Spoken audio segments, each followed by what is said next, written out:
So, welcome everyone. This is game number 1 of LiquidHero versus Shodan, and it's on Acheron Waste. It's going to be a fun little TVP. Anyone watching on YouTube, hello. You can watch this live on Twitch, twitch.tv/Madals. Anyone on Twitch, thank you all for tuning in. I hope you're enjoying so far. And it's really bad, because I've been doing like camera segments between the casts, I've kind of switched into LAN mode of casting, where I will look at the camera all the time, just in case production decides to just randomly switch back to casters, which you have no clue how often they'll do that. The amount of times I've been just sitting there quite happily, I'll just be like scratching my head or pulling a funny face, and production will be like, herp-de-derp, let's put it back on the casters. That happens all the time, you have no idea. So you get paranoid, you just start watching the camera all the time, looking at it as if everyone can always see you.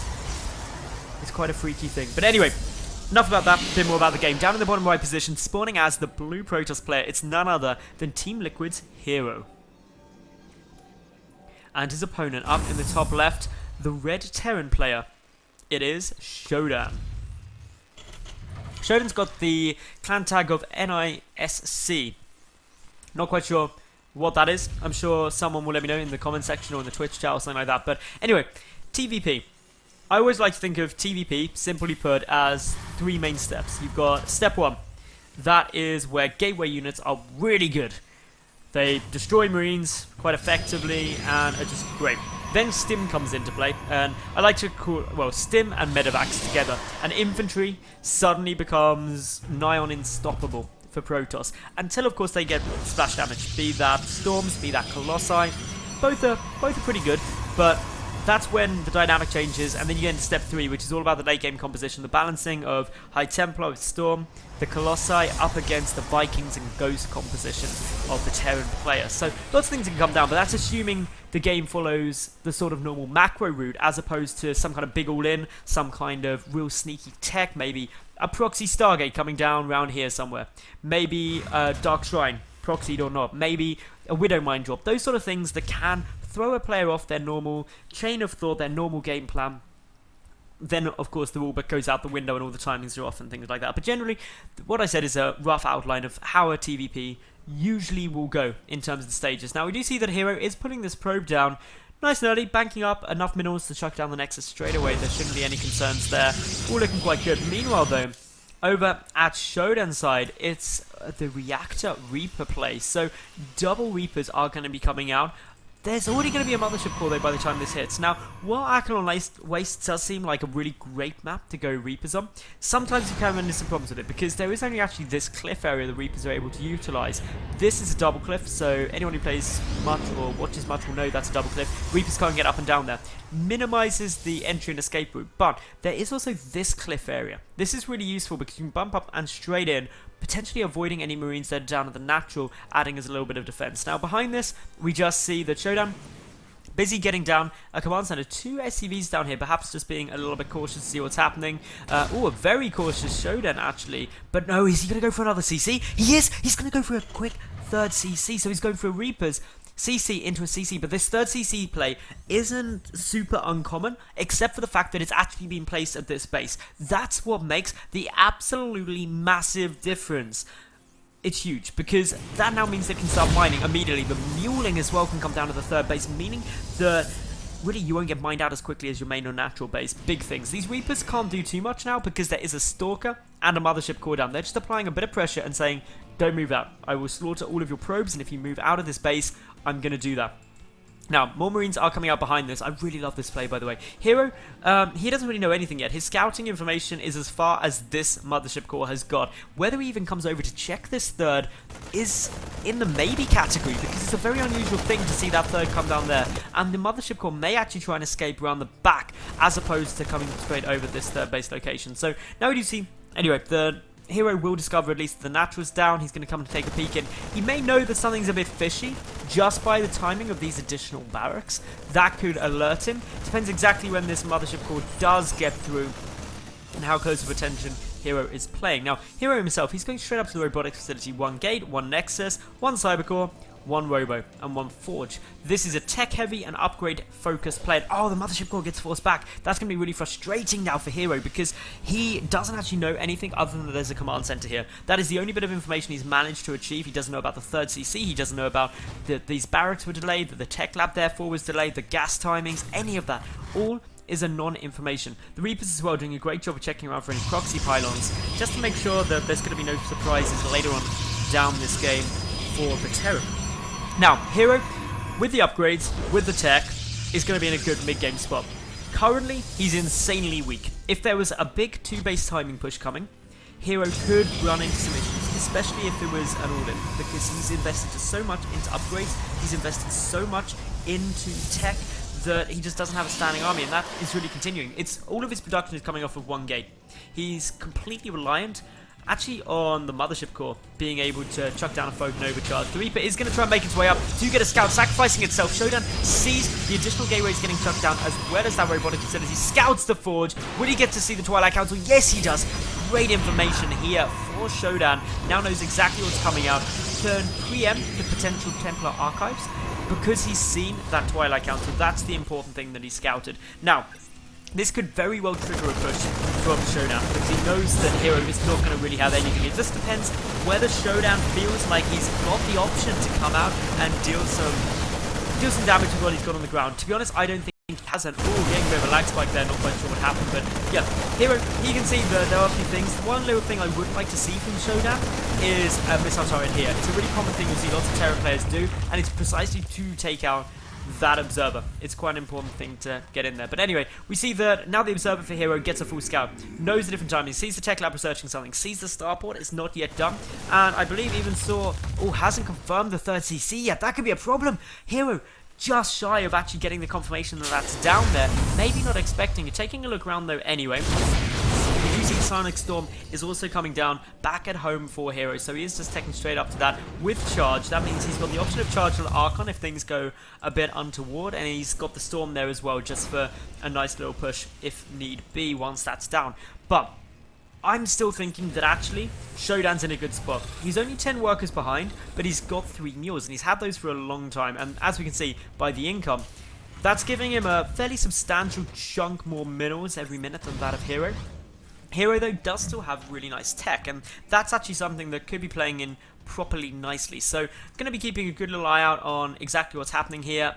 Hero probably going to try and secure up that 3rd Nexus. There we go, all looking good. Knocking down the rock tower as well. He's just got a bit of information. Meanwhile, the factory is floating off into the middle of nowhere. Just going to be acting as a bit of an alert in case drops come in. And that's actually quite a smart move, because Hero is indeed going for the War Prism out of this robotic facility. Hero knows everything, though. Hero's just sitting there, he knows the timing of everything that's coming down. He's going to see this double medevac move out. Double medevac with no units by him. Well, that just says, I'm about to get dropped. Couldn't be a bigger indicator than getting that scout out. So as long as Hero was paying attention, he can move these units down. The medevacs themselves don't have a huge amount of energy, but if they were to get feedbacked and then the stalkers could get a couple of shots out, that could be devastating. But actually no, Hero not reacting as of yet. Gonna load up instead into that War Prism with a double High Templar drop, ready for the storms. But down come the units. Are they gonna be able to do anything too substantial? No, they're just gonna boost up towards the main. There's a couple of zealots there already, plus the War Prism. But the War Prism getting confirmed is very important. Gonna have to see a couple of those units get dropped down. Storm's gonna get cast.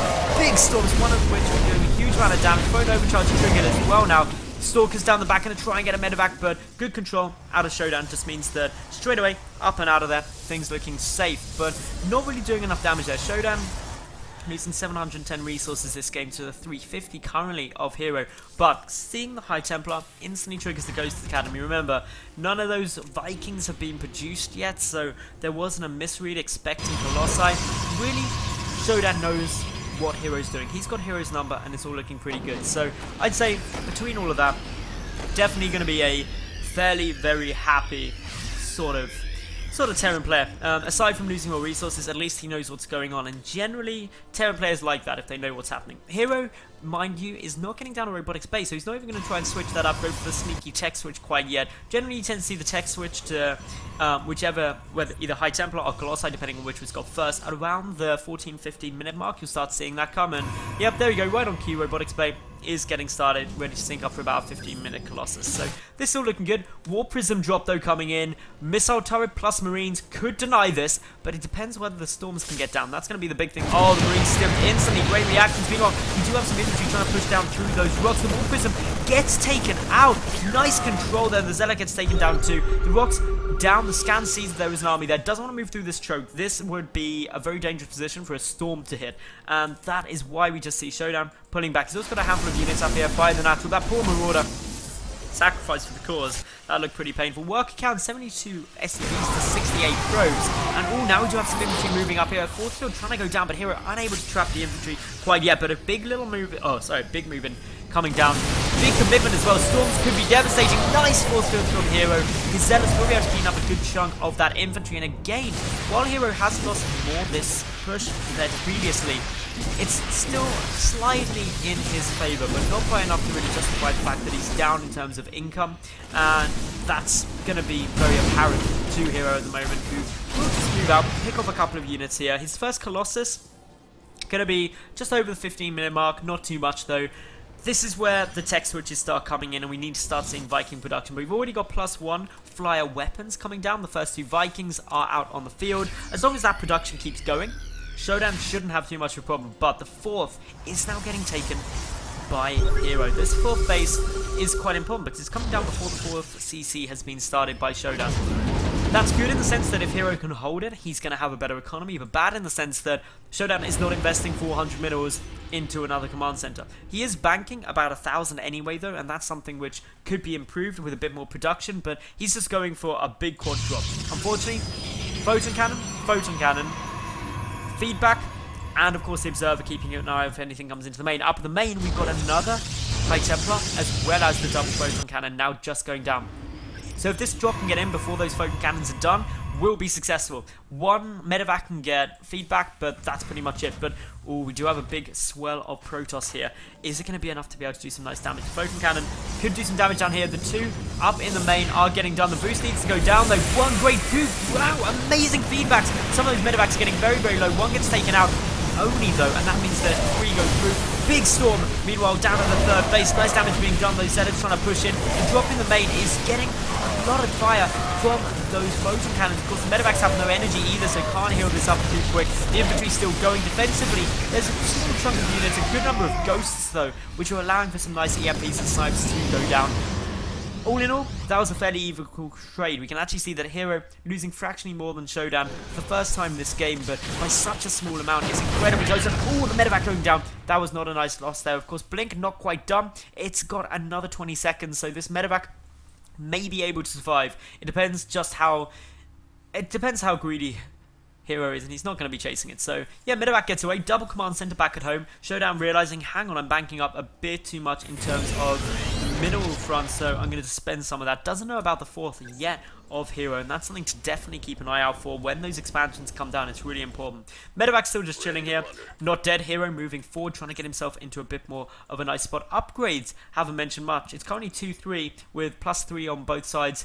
Just getting started now, so it's 2-3 up against 2-2. Heroes +3 though, going to be done fairly soon. He's also upgrading shields simultaneously, but look at this push coming across now. This is a good number of ghosts. There is the 2 Colossi though, up against only 5 Vikings. The 3rd Colossus has also just now popped.